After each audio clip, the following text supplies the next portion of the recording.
नमस्कार दोस्तों, क्राइम तक में आप सबका स्वागत है। मैं हूं सुप्रतिम बैनर्जी। मुंबई के भांडुप इलाके में 15 अप्रैल 2021 को एक भयानक वारदात हुई। हुआ यूं कि एक महिला जो इसी लोकेलिटी में रहती थी, अचानक उसकी कोई खोज खबर नहीं मिल रही थी। लोग परेशान थे, घर के बाहर बिल्कुल नज़र नहीं आई और वो महिला जो है वहाँ अकेली रहती थी।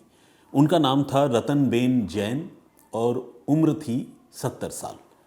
बुजुर्ग महिला थी लेकिन अपने आप को संभाल सकती थी, अकेली रहती थी और वो वहाँ अकेले रहकर खाखरा बेचने का काम करती थी। आप नाम से भी समझ सकते हैं, ये गुजराती महिला थी और गुजरातियों का बड़ा पसंदीदा भोजन है खाखरा। तो वो खाखरा का बिजनेस किया करती थी अपने घर से ही। इसके साथ ही वो लोगों को ब्याज पर रुपए देने का भी काम करती थी, तो ये भी एक बिजनेस था। इस वजह से वो बहुत सारे लोगों के कनेक्शन में रहती थी और साथ ही भांडुप के जिस मोहल्ले में, जिस लोकेलिटी में ये महिला रहती थी, वहाँ कई सारे ऐसे प्रॉपर्टीज़ थे जिन प्रॉपर्टीज़ का रेंट जो है ये महिला खुद वसूला करती थी, क्योंकि वो प्रॉपर्टीज़ उस महिला के किसी दोस्त की थी। यानी दोस्त ने इस महिला को वो राइट दे रखा था कि वो रेंट वसूला करे। तो एक ऐसी महिला जो सोशली काफ़ी एक्टिव थी, बहुत सारे लोगों से मिलती जुलती थी, कनेक्टेड थी, वो महिला अचानक गायब हो गई। लोगों को पता नहीं चल रहा था। अब आसपास के जो लोग हैं वो फिक्र के मारे, चिंतावश, उन्होंने इनके घर जाकर उनके बारे में पता करने का फैसला किया। अब जब लोग पहुंचे 15 अप्रैल को 2021 को, तो लोगों ने जो मंजर देखा वो भयानक था।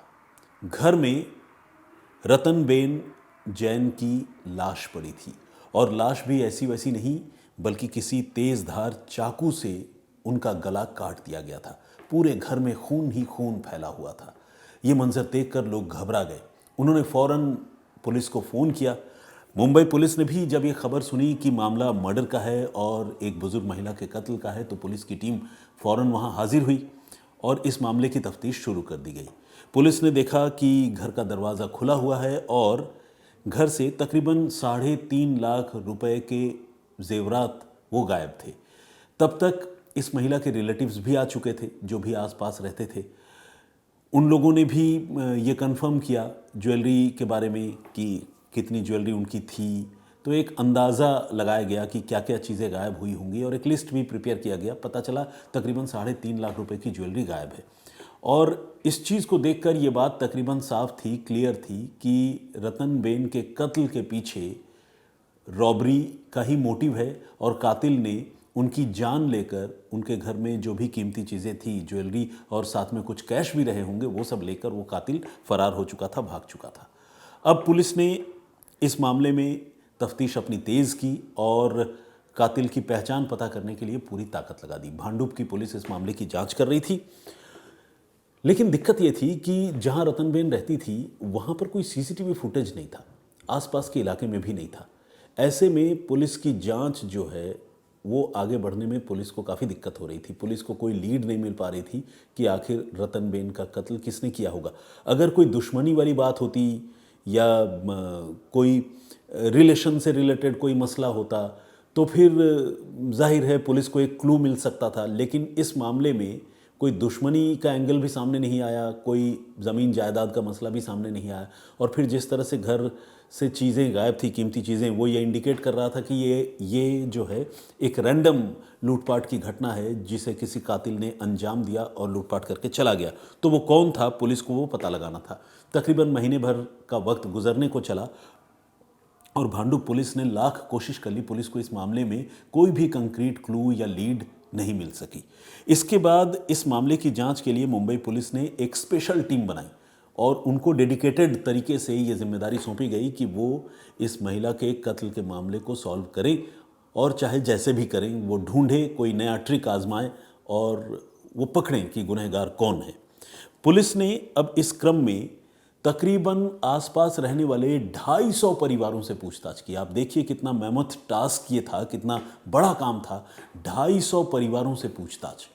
इसके अलावा 30 नाते रिश्तेदारों से भी पुलिस ने पूछताछ की और जो लोग बिजनेस टर्म्स में इनके साथ जुड़े हुए थे रतनबेन के साथ, पुलिस ने उनसे भी पूछताछ की। रतनबेन के दोस्त से भी पूछताछ की जिनके प्रॉपर्टी के लिए रतनबेन किराया वसूला करती थी।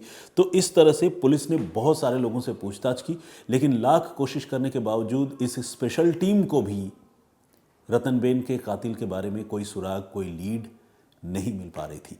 हार कर पुलिस ने ये तय किया कि वो कातिल का या गुनहगार का सुराग देने वाले आदमी को 51,000 रुपये का इनाम देगी। 51,000 का इनाम मुंबई पुलिस ने घोषित किया और वो इंतज़ार करने लगी कि पुलिस को कोई टिप ऑफ मिले, पुलिस को कोई जानकारी मिले और इसके बाद पुलिस की जांच आगे बढ़े और वो कातिल को पकड़े। इस बीच पुलिस ने जांच करते करते ये नोटिस किया कि एक 24 साल का नौजवान जिसका नाम है इमरान मुन्ने मलिक, वो इस घटना के वक्त से ही जो है गायब है, नदारद है।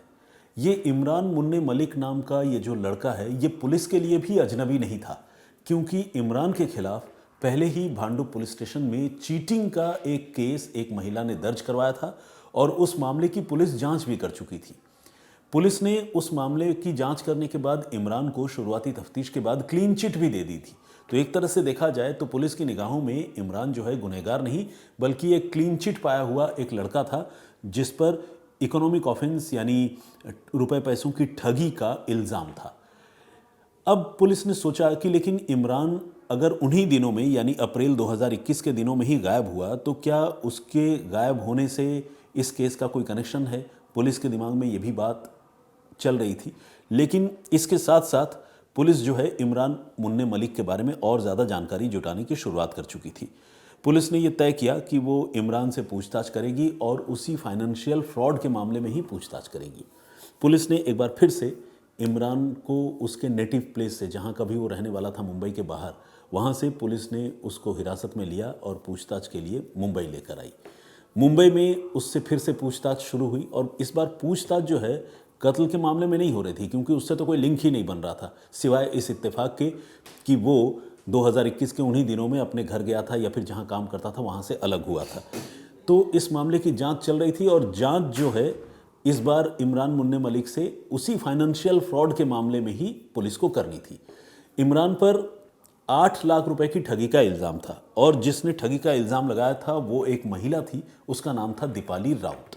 पुलिस को दीपाली राउत से भी पूछताछ करनी थी। पुलिस ने दीपाली राउत से पूछताछ की तो पता चला कि इमरान उसका दोस्त था, जानकार था और उसने उससे 8 लाख रुपए लिए थे और ये रुपए लेकर वो नदारद हो गया, रफू चक्कर हो गया, जिससे वो काफ़ी परेशान थी, जिसके बाद उसने रिपोर्ट लिखवाई। अब पुलिस ने इमरान को बुलाया और इमरान से इस फोर्जरी के बारे में पूछताछ शुरू की। पूछताछ में उसने ये कबूल किया कि हाँ, उसने दीपाली से 8 लाख रुपए लिए ज़रूर थे और वो दीपाली के साथ रिलेशनशिप में था। तो इसी प्यार मोहब्बत में दीपाली ने उस पर भरोसा किया और उसे 8 लाख रुपए दिए, लेकिन ये रुपए उससे खर्च हो गए और वो ये रुपए नहीं लौटा पाया। इसके बाद दीपाली लगातार उस पर दबाव बना रही थी और इसीलिए वो भाग गया। अब पुलिस ने इस मामले में पूछताछ करने के साथ साथ पुलिस ने अब उस मर्डर के मामले में भी इमरान से पूछताछ की और उससे उस मर्डर केस से जुड़े हुए कुछ सवाल पूछे। खासकर उससे ये पूछा कि वो उन्हीं दिनों में क्यों गायब हुआ जिस दिन रतनबेन की हत्या हुई। तो इमरान ने पहले तो ये बताया कि वो कोविड के दिन थे और मैं जिस सैलून में काम करता था वो सैलून बंद हो गया था तो मुझे जाना पड़ा, भागना पड़ा। लेकिन जब पुलिस ने उससे सख्ती की तो उसने ये बताया, उसने ये माना कि चूंकि उसे दीपाली के 8 लाख रुपए चुकाने थे और दीपाली उस पर बहुत दबाव बना रही थी, उस पर FIR दर्ज हो चुकी थी, तो वो बहुत परेशान था और इसी वजह से उसने रतनबेन के साथ लूटपाट या रॉबरी करने का फैसला किया। पुलिस ने पूछा कि रतनबेन को ही क्यों तुमने उसको चुना या टारगेट क्यों किया उन बुजुर्ग महिला को? तो इसका जवाब ये था कि ये लड़का जिस प्रॉपर्टी में रहता था या जिस मकान में रहता था, वो मकान भी जो है रतनबेन के उसी दोस्त का था जिस दोस्त के बिहाफ में रतनबेन लोगों से किराया वसूला करती थी। यानी ये जो इमरान नाम का लड़का है, इससे भी रतनबेन किराया लेती थी। तो इमरान को रतनबेन के बारे में जानकारी थी। उसे ये पता था कि रतनबेन खुद काफ़ी एफ्लुएंट है, उनके पास काफ़ी पैसा है, वो खाखरे का बिजनेस करती है, लोगों को ब्याज में रुपए देती है, अपने दोस्त के तमाम मकानों से जो है उनके किराएदारों से वो पैसे लिया करती है, किराया लिया करती है, तो उनके पास काफ़ी पैसा होता है। ये एक इम्प्रेशन इमरान के मन में था और उसे ये भी पता था कि रतनबेन अकेली रहती है। तो ये सारी चीज़ें जो है वो इमरान को ऐसा लगा कि वो अगर रतनबेन से लूटपाट करे तो उसे एक मोटी रकम भी मिल जाएगी और ये जो दीपाली राउत के साथ उसका जो 8 लाख रुपए को लेकर झगड़ा चल रहा है उससे भी उसका पीछा छूट जाएगा और खुद उसकी भी जेब गर्म हो जाएगी। तो उसने टारगेट किया कि वो रतनबेन का कत्ल करेगा। इसके बाद पुलिस ने जब उससे पूछताछ की तो उसने ये सारी कहानी बताई। उसने कबूल कर लिया कि उसी ने रतनबेन की हत्या की थी। तो इस तरह से पुलिस ने एक ऐसे मामले को जो महीने भर से भी ज़्यादा समय तक बिल्कुल क्लूलेस था, उसे एक फाइनेंशियल फ्रॉड के मामले को सुलझाने के चक्कर में मर्डर केस का भी पुलिस ने खुलासा कर दिया और ये इत्तेफाकन ही सॉल्व हुआ। पुलिस कत्ल के मामले में इमरान मुन्ने मलिक से पूछताछ नहीं करना चाहती थी, लेकिन पुलिस पूछताछ करना चाहती थी बेसिकली फाइनेंशियल फ्रॉड के मामले में। लेकिन जब पुलिस ने उसे हिरासत में लिया और कत्ल के मामले में भी उससे पूछताछ की तो फिर उसने फाइनेंशियल फ्रॉड के साथ साथ कत्ल वाली बात में भी शामिल होने की बात मान ली। अब यहाँ पर एक और कैच है। वो कैच ये है कि ये जो दीपाली राउत नाम की महिला थी जिसने उसे 8 लाख रुपए दिए थे, खुद उसे भी इस बात की जानकारी थी कि इमरान जो है उसने रतनबेन का कत्ल किया है और रतनबेन का कत्ल करने के बाद जो पैसे उसको मिले थे, ज्वेलरी और पैसे इमरान को, उसमें से कुछ पैसे उसने दीपाली को भी दिए थे। दीपाली को इसके बारे में भी जानकारी थी। तो एक तरह से देखा जाए तो दीपाली भी इमरान के साथ कत्ल के इस मामले में शामिल थी, लेकिन बेशक पूरी तरह से नहीं, मौका वारदात पर नहीं, कत्ल को अंजाम देने में नहीं, लेकिन कत्ल की साजिश में उसकी भूमिका थी। तो ये जो साजिश में उसका शामिल होना है, इसकी वजह से पुलिस ने सिर्फ इमरान को नहीं बल्कि दीपाली राउत को भी गिरफ्तार किया।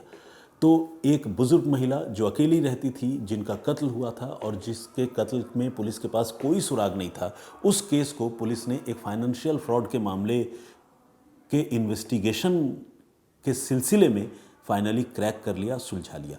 तो ये थी पूरी कहानी।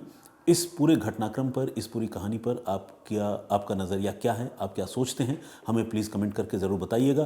प्रीवियस स्टोरी जो मैंने आप लोगों को सुनाई थी, उस स्टोरी पर आप लोगों के बहुत सारे कमेंट्स आए हैं, तो मैं उनमें से कुछ लोगों के नाम और कमेंट्स हमेशा की तरह आज भी पढ़ने जा रहा हूँ। तो प्लीज़ बी विथ मी और कुछ कमेंट्स का जवाब भी दूंगा। जो मैंने पिछली स्टोरी आप लोगों को सुनाई थी, मैंने आपको बताया था कि किस तरह से एक पुलिस इंस्पेक्टर महज 10 मिनट में एक खूंखार कातिल बन गया। आखिर उसकी ज़िंदगी में ऐसा क्या हुआ, वो 10 मिनट कौन से थे कि एक पुलिस इंस्पेक्टर मर्डरर बन गया। अगर आप उस कहानी को जानना सुनना चाहते हैं तो क्राइम तक के प्लेलिस्ट में सुप्रतिम से सुनिए में जाकर आप उस स्टोरी को सुन सकते हैं। कुछ कमेंट्स आइए मैं पढ़ता हूँ जो आप लोगों ने किए हैं।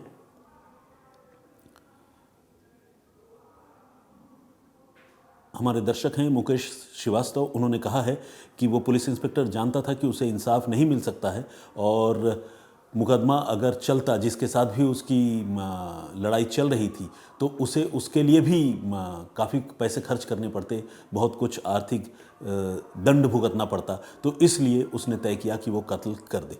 तो खैर ये जस्टिफाइड रीज़न नहीं है। देखिए, मैं ये जानता हूँ कि लीगल सिस्टम में भी परेशानियाँ हैं और बहुत सारी चीज़ें नेगेटिव हैं हमारे इर्द गिर्द, इसमें कोई दो राय नहीं है, लेकिन कत्ल करना, किसी की हत्या करना कहीं से भी किसी मसले का हल नहीं है। एक तो आपको किसी से उसके जीने का हक नहीं छीनना चाहिए और दूसरा ये कि अगर आप छीनेंगे तो पकड़े जाएंगे और फिर आजीवन कारावास या फांसी की सज़ा होगी। तो उस अंजाम के लिए भी तैयार रहना होगा, क्योंकि फिर तो पूरी ज़िंदगी बर्बाद हो जाएगी। तो इसीलिए मेरा ये सुझाव है कि अगर एक पल को भी किसी के मन में ये ख्याल आता है कि वो कत्ल करेगा या खुद को ख़त्म कर लेगा, तो उसको तुरंत से इस ख्याल को वाइप आउट करना चाहिए, मिटा देना चाहिए, क्योंकि ये कोई ऑप्शन हो ही नहीं सकता। इसके अलावा बाकी तमाम ऑप्शंस पर विचार करना सही है। क्राइम ऑप्शन नहीं हो सकता। तमाम ऑप्शन मतलब ये नहीं कि कत्ल नहीं करेंगे, हाफ मर्डर कर दें या मार दें, ऐसा भी नहीं। तेंजिन हैं, ये तिब्बत से हैं और न्यूयॉर्क में रहती हैं। इन्होंने कॉम्प्लीमेंट किया है, कॉम्प्लीमेंट्स अपने भेजे हैं, थैंक यू वेरी मच, बहुत बहुत धन्यवाद आपका। दीपक सिंह पवार ने भी कमेंट किया है और इन्होंने कहा है, बनर्जी सर आपको नमस्कार, प्रणाम, बहुत ही शानदार वॉइस है आपका और बोलने का तरीका, आपकी हर क्राइम स्टोरी सुनता हूँ। He is from Germany, thank you very much, बहुत बहुत धन्यवाद आपका Deepak ji. Unbelievable one word, इन्होंने लिखा है, I am Prashant sir, love from Shri Ganganagar. Okay, इन्होंने पहले कमेंट किया था लेकिन इन्होंने अपना नाम नहीं लिखा था, तो मैंने जब अनबिलीवेबल वन वर्ड आईडी के बारे में बताया तो उन्होंने अपनी आइडेंटिटी बताई। प्रदीप भंबू जी हमारे रेगुलर लिसनर हैं, कमेंट करते हैं, लव राइड एंड ड्राइव के नाम से एक आईडी है, उन्होंने भी कमेंट किया और उन्होंने लिखा है कि स्टोरी सुनाते हो बहुत बढ़िया, मज़ा आ जाता है, लेकिन आपके लिए वेट करता हूँ डेली सर, थैंक यू। चलिए ठीक है, thank you very much. Ghulam Qadir दार, गुलाम कादिर डार ने भी कमेंट किया है, बहुत बहुत स्वागत आपका। और इन्होंने जो घटना मैंने प्रीवियसली सुनाई थी, उस घटना के जो एक्यूज्ड है, जो आरोपी है, उसको अतुल सुभाष की तरह पीड़ित माना है। क्लिप मूवी के नाम से एक आईडी उन्होंने भी कॉम्प्लीमेंट दिया है, thank you very much. Sylvia D'Costa ये बार्सिलोना स्पेन से जो है हमें सुन रही थी और उन्होंने ये बताया है कि वो रेगुलर मेरी स्टोरी सुनती हैं, thank you very much. Sylvia D'Costa नाम से तो मैं गेस कर रहा हूँ कि आप कोई फीमेल ही हैं, बहुत बहुत स्वागत आपका, बहुत धन्यवाद आपका। इसके अलावा डेली लिसनर और व्यूअर हैं हमारे। जब भी कोई खुद कानून का रखवाला ऐसे मर्डर करता है, संगीन जुर्म करता है, तो वो बहुत अनबिलीवेबल होता है। ये अरुणाचल प्रदेश से हैं, गियर शिफ्टर के नाम से एक आईडी है, लेकिन इन्होंने अपना नाम नहीं लिखा है, नॉर्थ ईस्ट भी लिखा है, इंडिया भी लिखा है, सब कुछ लिखा है। एनीवे बहुत बहुत स्वागत आपका। आलोक ने भी कमेंट किया है, शिवम ध्रुव हमारे रेगुलर लिसनर हैं, वो कमेंट करते हैं। ठाकुर केशव ने ये कहा है कि सर दिन बन गया मेरा, आपने मेरा नाम लिया, चलिए मुझे लगता है एक दिन और आपका बन गया।